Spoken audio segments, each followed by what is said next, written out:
অন্য হাদিসের মধ্যে আল্লাহর রাসূল বলেন, মান সাল্লা আলাইয়া ওয়াহিদাতান সাল্লাল্লাহু আলাইহি আশারা মাররা, যেই ব্যক্তি একবার রাসূলের উপর দুরূদ পাঠ করবে, আল্লাহর নবী বলেন তার আমলনামায় আমার আল্লাহ 10টা নেক লিখে দিবে। জোরে বলুন সুবহানাল্লাহ। অন্য হাদিসের বর্ণনায় এসেছে আল্লাহর রাসূল বলেন আল্লাহ তাআলা তার 10টা মর্যাদা বাড়িয়ে দিবে। বাড়িতে গিয়ে সুবহানাল্লাহ করেন, জোরে বলুন সুবহানাল্লাহ। শুধু তা নয়, আল্লাহর রাসূল বলেন ওই ব্যক্তির 10টা গুনাহ আমার আল্লাহ মাফ করে দিবে। শুধু তা নয়, আজকের এই রাতটা কিন্তু শুক্রবার দিনগত রাত। জোরে বলুন ঠিক না বেঠিক? আল্লাহর রাসূল সহিহ নাসাই এবং ইবনে মাজার মধ্যে হাদিস এসেছে আল্লাহর রাসূল বলেন, ইন্না মিন আফদালি আইয়ামিকুম ইয়াউমাল জুমআতি ফাআকসিরু আলাইয়া মিনাস সালাতি ফীহি ফা ইন্না সালাতাকুম মা'রুদাতুন আলাইয়া। জোরে বলুন সুবহানাল্লাহ।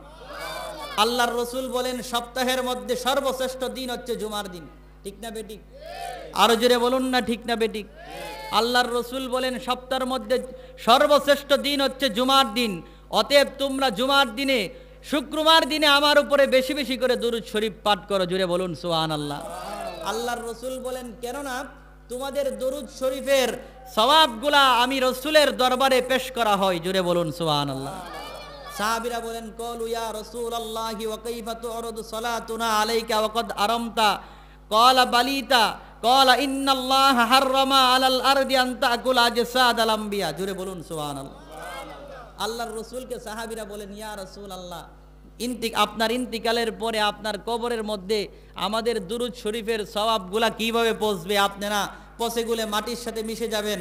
আল্লাহর রাসূল বলেন আল্লাহ তাআলা সমস্ত নবীদের দেহ মুবারক জমিনকে বক্ষণ করা জমিনের জন্য আমার আল্লাহ হারাম করে দিয়েছে।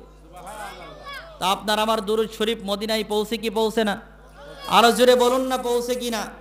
অন্য হাদিসের মধ্যে বাজ্জার শরীফের মধ্যে সহিহ সনদে হাদিস এসেছে আল্লাহর রাসূল বলেন, হায়াতি খায়রুল লাকুম ওয়া মামাতি খায়রুল লাকুম তু'রাদু আলাইয়া আমালাকুম ফামা রাআইতু মিন খায়রিন হামিদতুল্লাহ আলাইহি ওয়া মা রাআইতু মিন শাররিন ইস্তাগফারতুল্লাহ লাকুম। জোরে বলুন সুবহানাল্লাহ।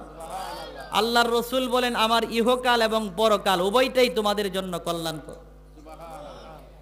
আল্লাহর রাসূল বলেন কেননা আমি দুনিয়ার মধ্যে থাকা অবস্থায় আমাকে দেখার মাধ্যমে তোমরা কল্যাণ লাভ করতেছো, আমার কাছ থেকে কোরআন শিক্ষা গ্রহণ করতেছো, আর আমার ইন্তিকালের পরে তোমাদের নেক আমলগুলো আমার কাছে পেশ করা হয়। আল্লাহর রাসূল বলেন ফামা রাআইতু মিন খায়রিন হামিদতুল্লাহ আলাইহি, আমি আল্লাহ যদি তোমাদের নেক আমল দেখি, দেখার পরে আমি আল্লাহ রব্বুল আলামিনের দরবারে আমি রাসূল তোমাদের জন্য শুকরিয়া আদায় করি। জুড়ে বলুন সুবহানাল্লাহ। আমার আইতু মিন শাররিন ইস্তাগফারতুল্লাহ লাকুম, আর তোমাদের বদ আমলগুলা যখন আমার কাছে পেশ করা হয়, তোমাদের এই বদ আমলগুলা পাপগুলা দেখার পরে আমি আল্লাহর কাছে তোমাদের জন্য ক্ষমা প্রার্থনা করি। জুড়ে বলুন সুবহানাল্লাহ। তাহলে যেই নবী আপনার জন্য এখনো রওজা মুবারকের ভিতরে আপনার জন্য দোয়া করে, আপনার নেক আমল দেখলে আল্লাহর শুকরিয়া আদায় করে, আপনার বদ আমল দেখলে আল্লাহর কাছে ইস্তেগফার করে, আপনার জন্য ক্ষমা প্রার্থনা করে, যেই রাসূল আপনি দুনিয়ার মধ্যে আসার ১৫০০ বছর পূর্বেই আপনার জন্য কেঁদেছিল, রব্বি হাবলি ইয়া উম্মতি ইয়া উম্মতি ইয়া উম্মতি বলে ওই রাসূলের উপর দুরূদ শরীফ পড়তে আপনি কৃপণতা করেন। আল্লাহর রাসূল বলেন সহিহ তিরমিজির বর্ণনা, আল্লাহর নবী বলেন সবচাইতে বড় কৃপণ হচ্ছে ওই ব্যক্তি যেই ব্যক্তির সামনে আমি রাসূলের নাম মুবারক উচ্চারিত হলো কিন্তু আমি রাসূলের উপর দুরূদ পাঠ করলো না। জোরে বলুন ঠিক না বেটি? দুরূদ কি মনে মনে পড়বেন না জোরে পড়বেন? অনেকে মনে করে যে হুজুর আমরা দুরূদ পড়তাম না, নবীর সম্মান মনে হয় কমে যাবে। আমি কি রাসূলের শান বাড়াইতে পারবো না কমাইতে পারবো? আমি কিয়ামত পর্যন্ত যদি রাসূলের সম্মান বলি, রাসূলের সম্মান বাড়াইতেও পারবো না, আর না বললেও রাসূলের সম্মান বিন্দু মাত্র কমাইতে পারবো না। জোরে বলুন ঠিক না বেটি? আল্লাহ বলেন ওয়ারফা'না লাকা যিকরাক, আমি আল্লাহ আপনি রাসূলের সম্মান মর্যাদাকে বুলন্দ করে দিয়েছি, উঁচু করে দিয়েছি। জোরে বলুন সুবহানাল্লাহ। তাহলে আমি আলোচনা করে আর কতটুকু রাসূলের সম্মান বাড়াবো আর কমাবো? আর আপনার মতন আমার মতন ব্যক্তি দুরূদ না পড়লেও সমস্যা নাই। আমার রাসূল মিশকাতুল মাসাবির ভিতরে হাদিস এসেছে, আল্লাহর রাসূল বলেন আমার ইন্তিকালের পরে আমার রওজা মুবারকের ভিতরে প্রত্যেকদিন আল্লাহ রব্বুল আলামিন ফজরের নামাজের পরে ৭০,০০০ রহমতের ফেরেশতা পাঠাই, আর ওই ফেরেশতাগুলা আমি রাসূলের রওজা মুবারকের চতুর্পাশে দাঁড়ায়া আমি রাসূলকে দুরূদ সালাম পেশ করে। জুড়ে বলুন সুবহানাল্লাহ। এই জোরে বলুন কয় হাজার? বাড়ি গিয়া কয়েন কয় হাজার? 70,000 ফেরেশতা ফজরের নামাজের পরে রসুলের রওজা মোবারকে আসে, চতুর্পাশে দাঁড়ায়া দাঁড়ায়া আল্লাহর রসুলকে সালাতু সালাম পেশ করে আর পাঠ করে শোনায়, রসুলের জন্য দোয়া করে। আল্লাহর নবী বলেন এই 70,000 ফেরেশতা তারা মাগরিবের আগে চলে যায়, আবার মাগরিবের পরে 70,000 ফেরেশতা আগমন করে রসুলের রওজা মুবারকের চতুর্পাশে দাঁড়ায়া দাঁড়ায়া ফজরের আগ পর্যন্ত আল্লাহর রসুলের উপর দুরূদ সালাম পেশ করে। জুড়ে বলুন সুবহানাল্লাহ। তাহলে বোঝা গেল আপনি আমি দুরূদ পড়লে আমার লাভ, না পড়লে আমার লস। জুড়ে বলুন ঠিক না বেঠিক? দুরূদ কি আসতে পড়বেন না জুড়ে পড়বেন? এত ফজিলত শোনার পরেও কি মুখ বন্ধ থাকবে? আপনি যদি মুখ বন্ধ রাখেন, আমার আল্লাহ চাইলে এই মুখ বাঁকা করে দিতে পারে কি পারে না? জোরে বলুন না, পারে কি পারে না? এই মুখ জবানের মালিক কে? আর জোরে বলুন না কে? হায়াতের মালিক কে? তাহলে জবান খুলে বলুন আল্লাহুম্মা সাল্লি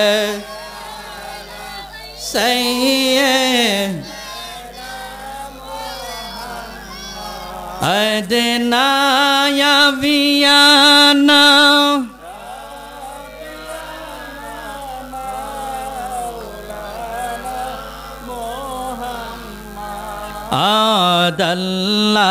আদাল্লাহুম্মা সাল্লি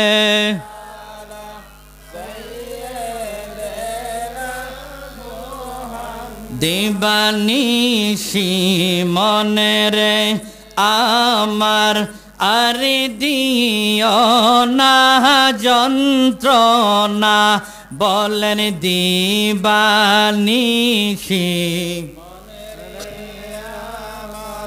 আরে দি ওরে দয়ানে যদি হইতাম দনি যাইতাম সোনার মদিনা। আল্লাহ সাল্লি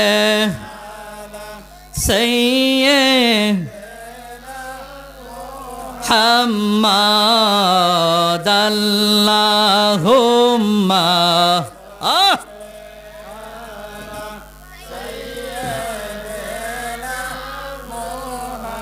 আইসবে যাইতে হবে অন্ধকারই কবরে।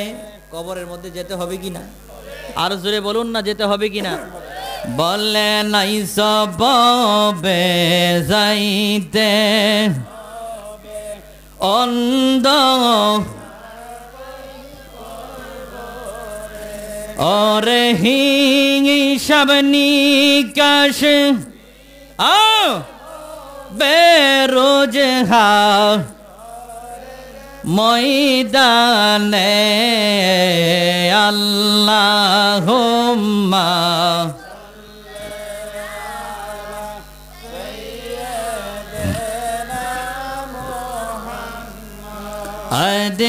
আদনাবি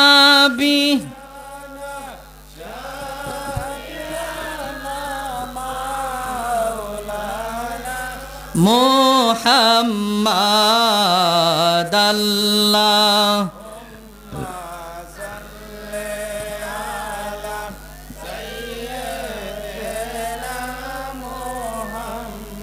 ওই কবরে বাবা যাওয়া লাগবে কি লাগবে না?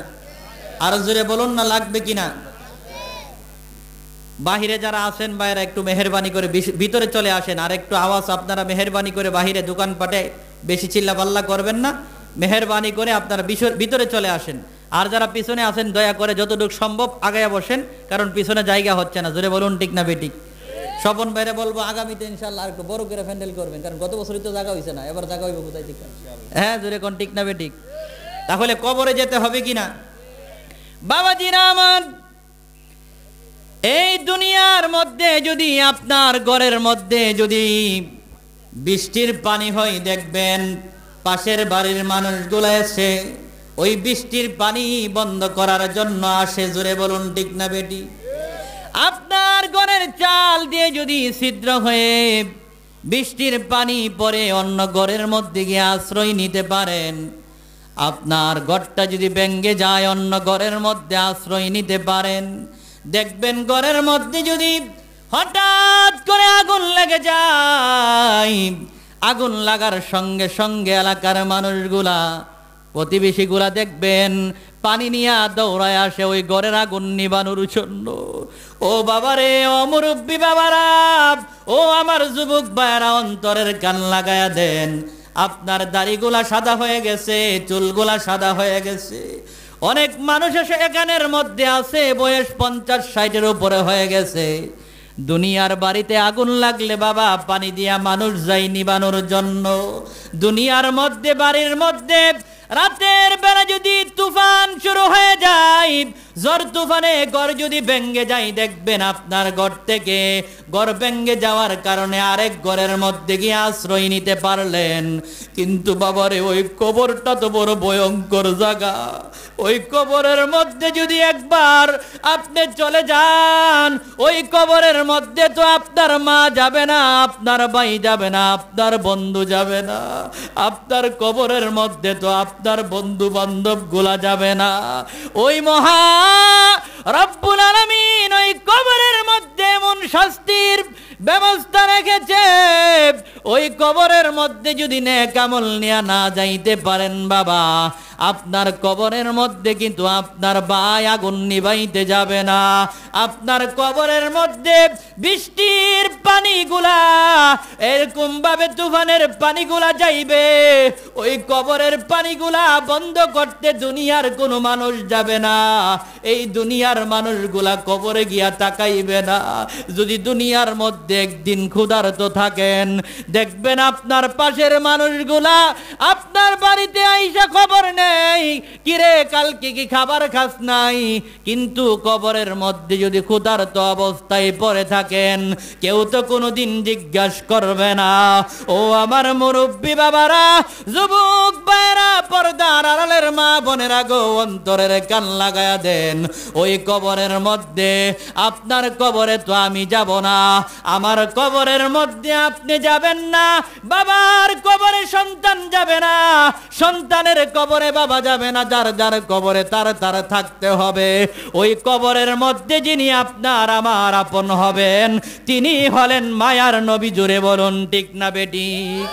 ও মায়ার নবী গো, তুমি প্রেমিসী, কোথায় লুকাইলা বলেন প্রেমসী, কোথায় লো ও মায়ার তুমি প্রেমিসী কাইয়া। বাবাজিরা আমার, যেই কথা বলতেছিলাম, ওই কবরের মধ্যে কেউ কারো আপন হবে না। জোরে বলুন ঠিক না বেটি? আর জোরে বলুন না ঠিক না বেটি? ও বাবারে, নাফরমান যারা হবে তাদের মৃত্যুটা বড় ভয়ঙ্কর হবে। আমার আল্লাহ বলেন, ইয়াউমা তাবিয়াদ্দু বুজুহু ওয়া তাসওয়াদ্দু বুজুহ ফাআম্মাল্লাযীনা আসওয়াদ্দাত বুজুহুহুম। আল্লাহ রাব্বুল আলামিন বলেন, ওই কঠিন কিয়ামতের ময়দানে কিছু মানুষের চেহারাগুলো হবে অনেক উজ্জ্বল সুন্দর চেহারা, আবার কিছু মানুষের চেহারা হবে বড় ভয়ঙ্কর কালো চেহারা। আল্লাহ রাব্বুল আলামিন বলেন, ওই যেই লোকগুলার চেহারাগুলা বড় ভয়ঙ্কর কালো হবে, ওই লোকগুলাকে জিজ্ঞেস করা হবে, তোমাদের চেহারাগুলা এত কালো হওয়ার কারণ কি? তোমরা কি ঈমান আনার পরে কুফরি করেছিলা নাকি? যেহেতু তোমরা দুনিয়ার মধ্যে ঈমান আনার পরে কুফরি করেছো, আজকে তোমরা আযাব ভোগ করো, শাস্তি ভোগ করো। জোরে বলুন ঠিক না বেটি? এই জন্য আল্লাহর নবী বলেন, এ দুনিয়ার